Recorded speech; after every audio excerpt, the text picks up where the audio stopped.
Greetings, students. This is the Professor Travel welcoming you to our 2018 trip to the Baltics. This specific excursion started with us taking a flight from LAX to Copenhagen, Denmark. We were picked up at the airport by members of the Princess Cruise Lines and brought over to our hotel where we checked in, and then we decided to do a quick excursion of the city. Copenhagen is a beautiful and timeless city which allows for a lot of freedoms. You get the chance to walk around, review the architecture, meet some really nice people, and it's an extremely safe location. We wandered around the city looking at many of the outdoor museums, and then we decided to make our way over towards the Tivoli Garden location. On the way, we got to see monuments to many of the famous people who had lived in the city, from famous writers to politicians. Nearby Tivoli Gardens, you have the ability to take some really interesting pictures of yourself and some of your friends.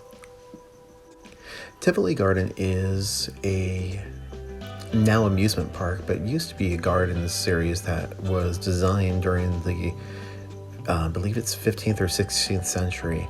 At the time it was just gardens, but over the course of the last several centuries, it's been refurbished in order to make it more of an amusement park, which is where Walt Disney actually got his inspiration for Disneyland and the Magic Kingdom. With equal parts amusement park and country fair, Tivoli Gardens has a lot of different things to offer its guests. Many of the attractions here are actually based on the Hans Christian Andersen themed novels, such as The Little Mermaid, for example. The attractions are for every age and possible demographic that they can think of.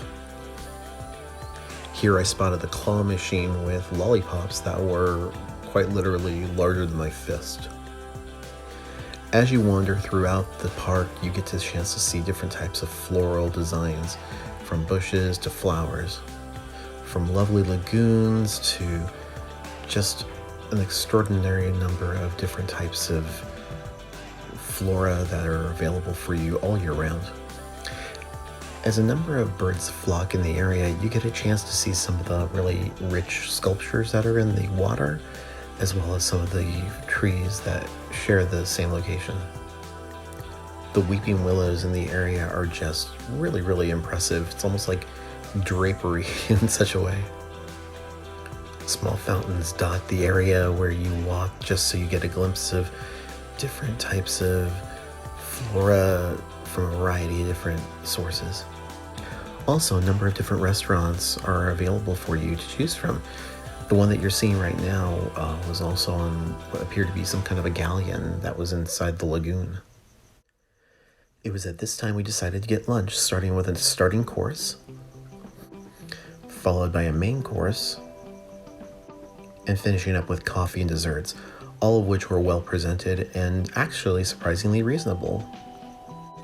Tivoli Gardens, while it is not the most modern of theme parks, is definitely something I think that anyone should see in order to kind of get a glance of, oh, well, this is where Walt Disney would have gotten a lot of his inspiration from. And you do see it with some of the animatronics that are earlier on, as well as some of the floral gardens. It is something worth exploring. As the day started to ramp up for us, we decided to make our way back to the hotel where we were going to sleep and then get ready for our cruise starting the next morning.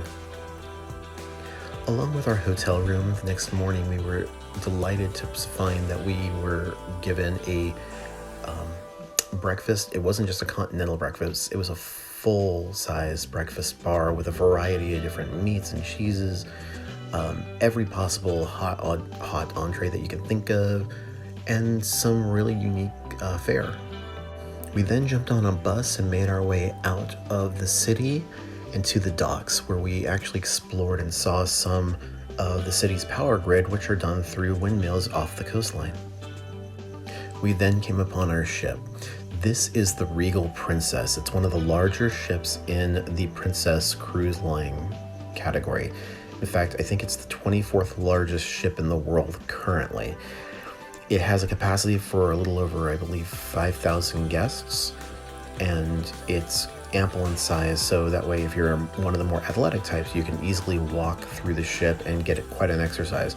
For me, every single day I ended up walking up the stairwells, which I believe there were 18 decks available to you, but I would walk up about 17 decks periodically. The cruise ship itself was the size of a football stadium, roughly. Finally, we got into our stateroom, where we were pleasantly surprised by the size. We also got a balcony stateroom, so it was very easy access to the outside, and we were on our way.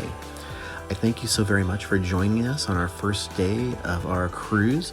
Please feel free to like and subscribe to this video. It really does mean a lot to me, as well as find me on Facebook and Instagram at The Professor Travel. As well, you can find me on Twitter at TheProfessorTR1. I thank you so very much for following me, and make it a pleasant day.